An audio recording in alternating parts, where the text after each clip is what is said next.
Greetings, welcome to the channel. Hope you guys are doing well. Don't forget to like, sub, all that crap. Lots of Warframe content every week. So today, I'm covering all 4 of the new Arcanes from the Jade Shadows Constellations update.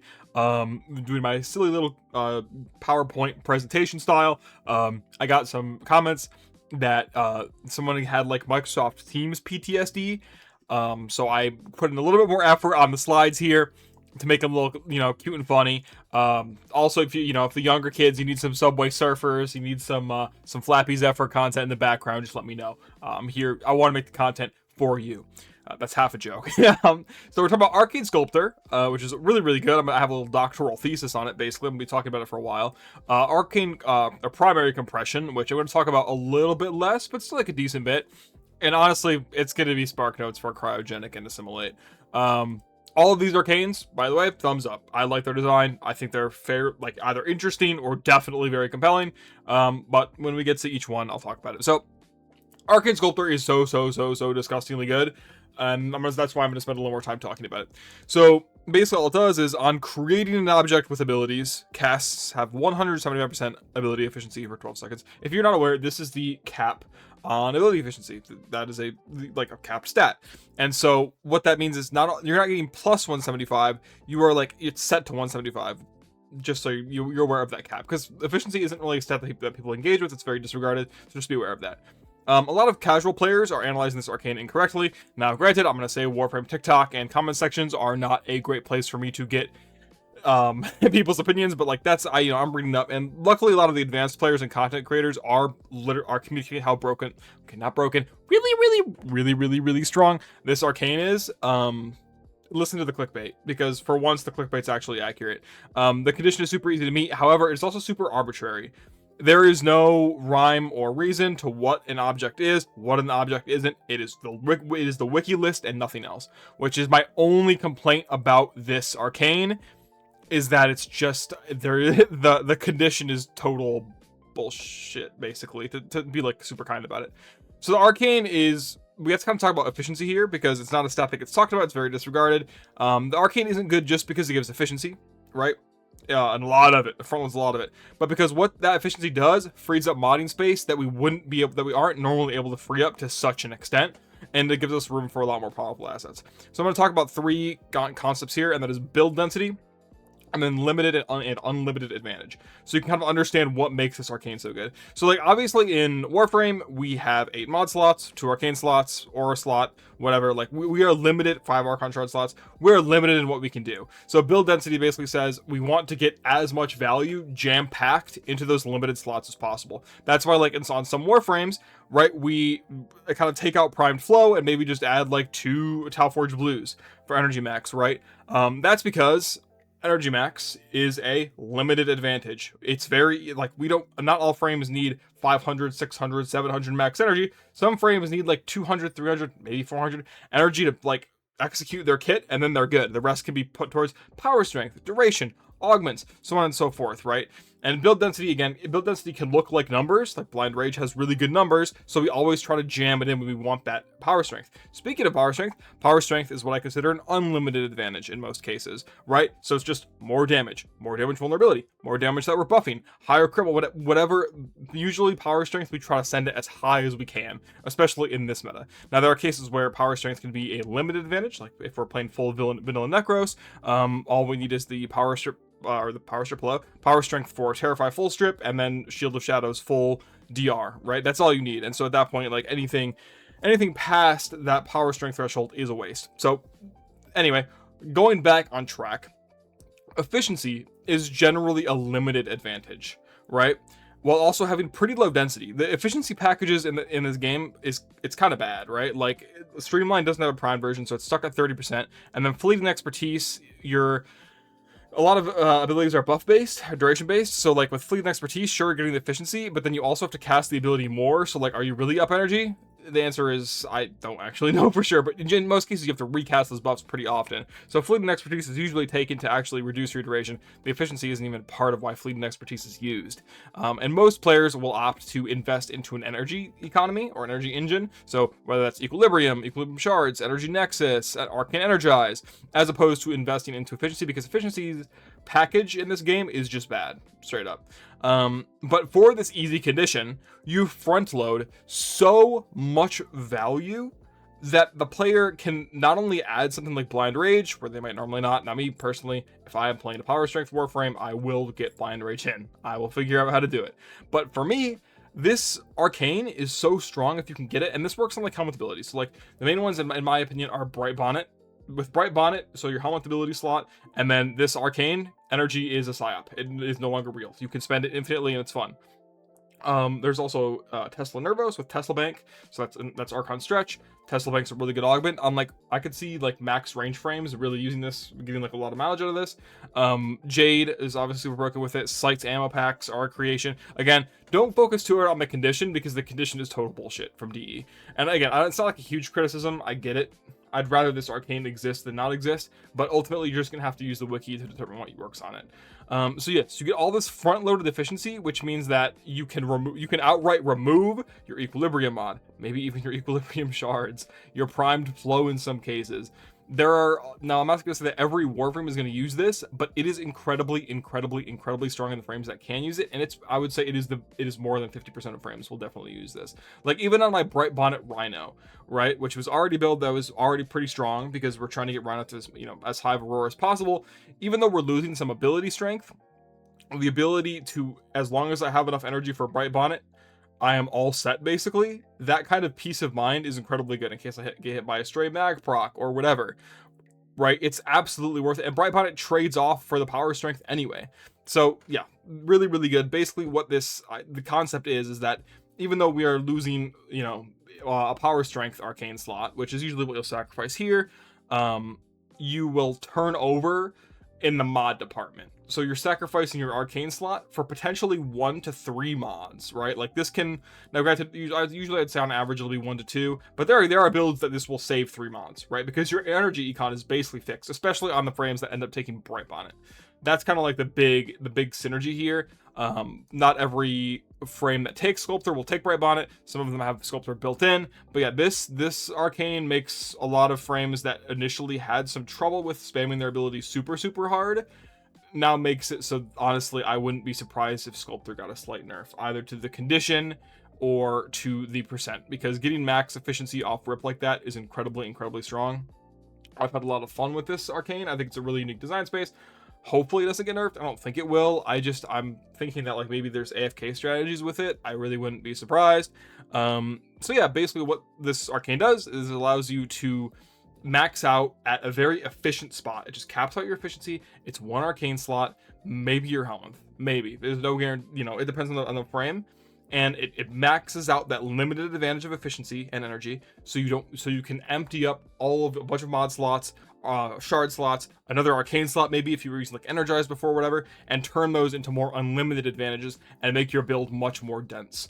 Arcane Sculptor is going to make a bunch of builds much more viable than they were initially, and I'm really excited. I could list off all of the conditions for this, but I'm not. Just read the wiki. Maybe I'll link it on the bottom. But it is probably my only complaint with this Arcane is the condition is just super obscure and basically at the whim of DE.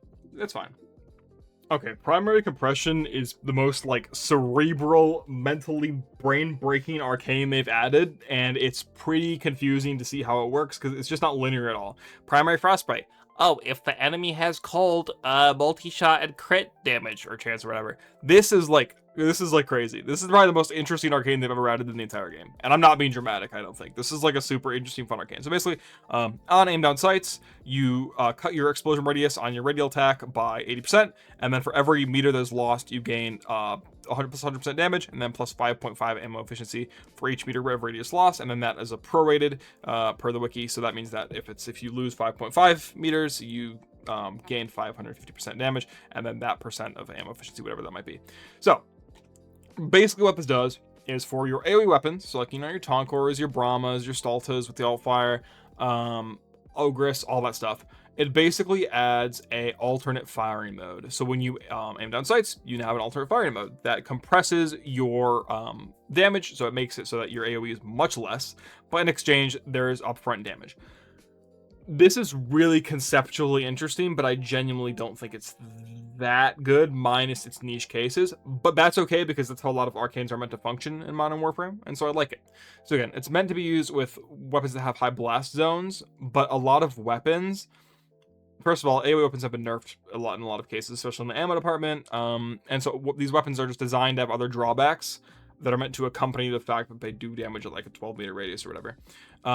So this ends up being the weirdest little freak of an arcane to actually execute. Like for me, I already used the precision Toncore augment. For me, I will aim down sights with my Toncore and send the shell at a Grenier Bombard's head and one-shot them. I'll do it. I don't care. I don't see the average Warframe player doing that, right? Warframe is a more casual, chill game, and what this makes you do is it makes you aim with your... It makes you like have to aim with your kind of weird, quirky AoE weapons, which is just super strange. Like using the Brahma as a precision weapon felt like when I was testing, felt so weird. It felt pretty strong, but it felt super, super, super weird. So like, there's a ton of drawbacks built into these weapons. Again, fire rate, projectile mechanics like the shell and the Toncore, the ability to actually use status properly, which we'll talk about in a second, and then straight up just like designs of the weapon, right? So there's luckily the reason that I think this arcane is still strong, even though it's only on a couple, a few weapons, I'd say like maybe 2 handfuls, or 2, I guess like 10 probably. I don't know. There's too many weapons. There's literally such a myriad. This is probably going to be the most. I'm going to rely on content creators the most to figure out where this is broken. Mog's already done a video on Stalta, so I'm assuming it's pretty strong. I've tested it and I like it, but I don't really care for alt fire Stalta nearly as much. So blast status, right? Blast status is super good. A lot of these weapons will have their acceleration radius neutered to the point where they really aren't AoE anymore. But blast status blows up in like I think a 3 to 5 meter radius, depending on if you have like the 10 stacks or the 1 stack. And there already is some radius on the weapon, right? So like the problem is a lot of these weapons like the Toncore, dealing with statuses with the Toncore can be kind of tricky. There's a lot of weapons whose fire rates are too low to get blast to actually function, but there's weapons like the Stalta that can absolutely make it happen. Also, it means you're hitting more enemies with blast, which is super strong, because again, you still have like 2 meters, and on the average weapon, you'll have like 1.5 to 2, maybe 3 meters left of your AoE, and that's enough to like proc a lot of blast status, and it's pretty good. But again, you've got like 5 bolts in your Kuva Brahma and you're firing fairly slow, so it's like you actually use advantage of blast, and gas works as well here in terms of making weapons that were single target pretty AoE, and it works really well. So this is where I think the blast synergy is where I think arcane compression or primary compression is going to shine like a star. Any weapon that's able to use blast status and then just straight up take advantage of 800 or 700 to 900% damage and ammo efficiency, that they're just like not gonna miss really, because they're gonna be able to use blast status properly.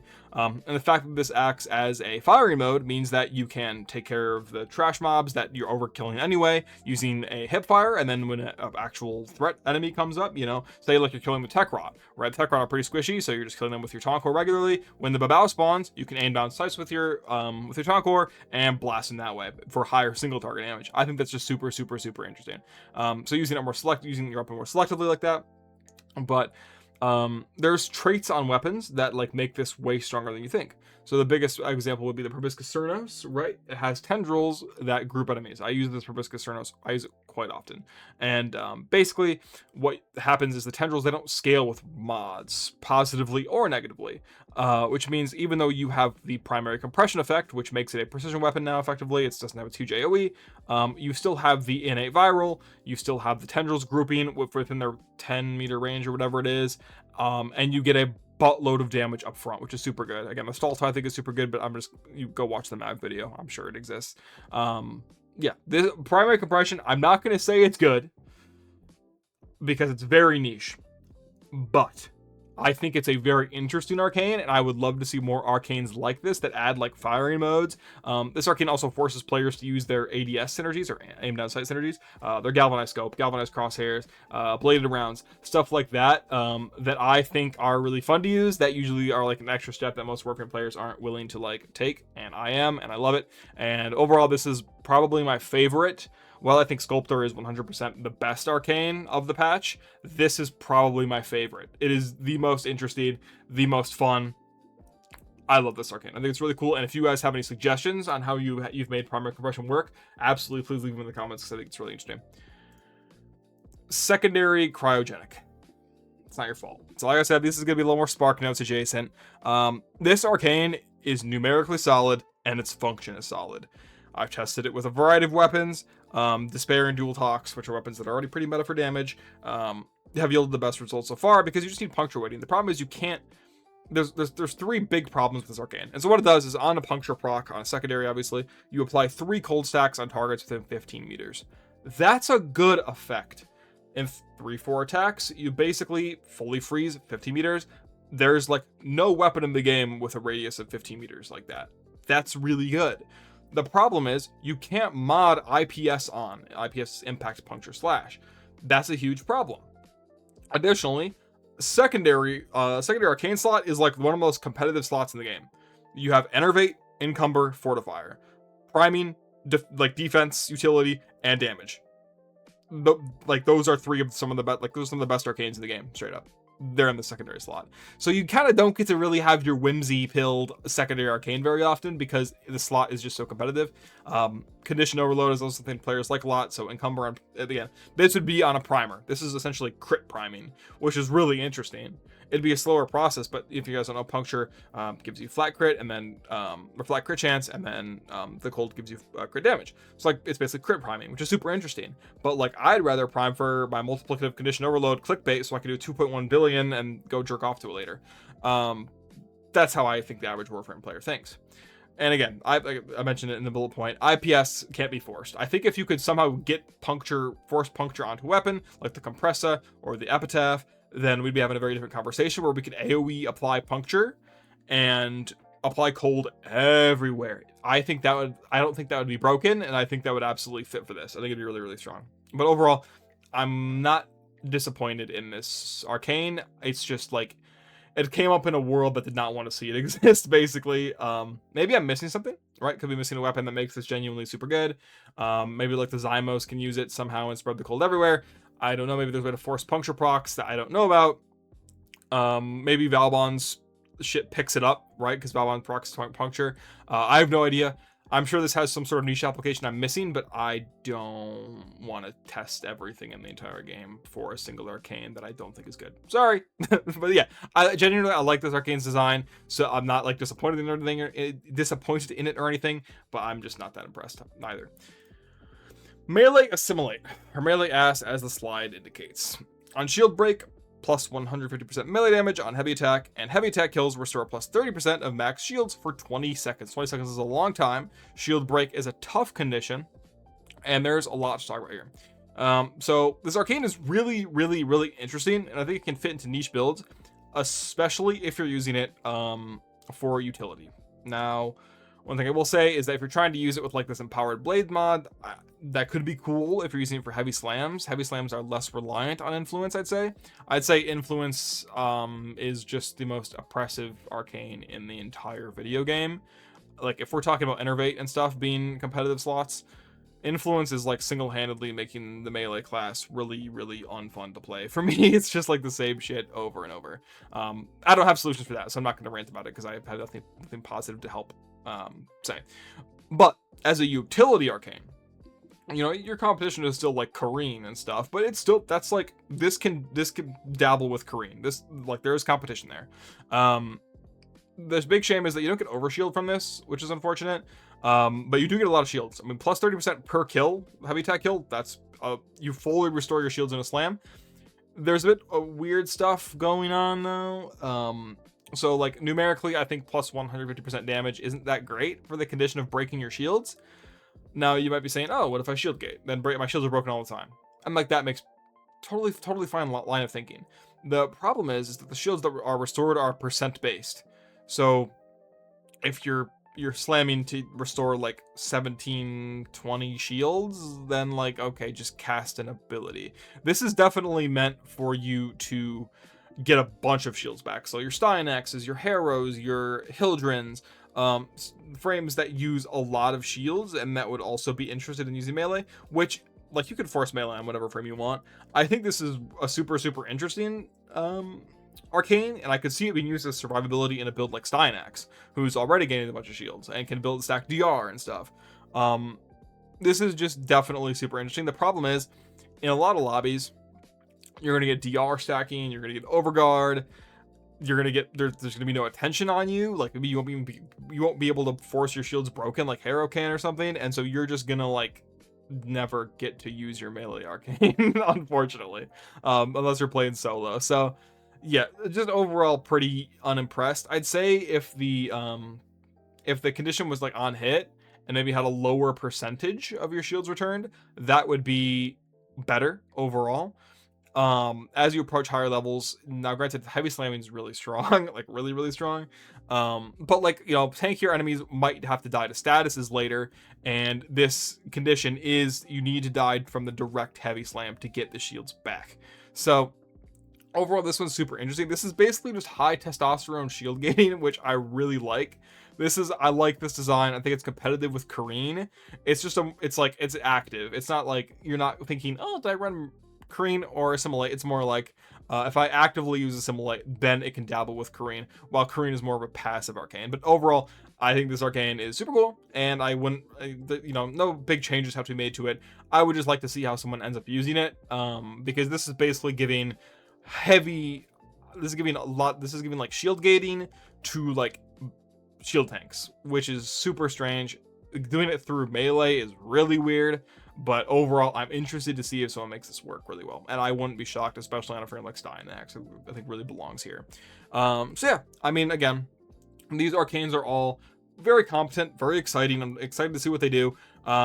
If you have anything in the comments, please drop them. Hopefully you understand what they do, how to apply them, stuff like that. Again, the goal is always educational. And if you have a video you want to see in the future, go ahead and drop it. And thank you guys, much love. So, you know, thank you for the subs, hypes, all that good stuff. Hopefully you enjoyed the slides here and the commentary. Love you lots, and I will talk to you in the next video. Catch you on the flip. Peace.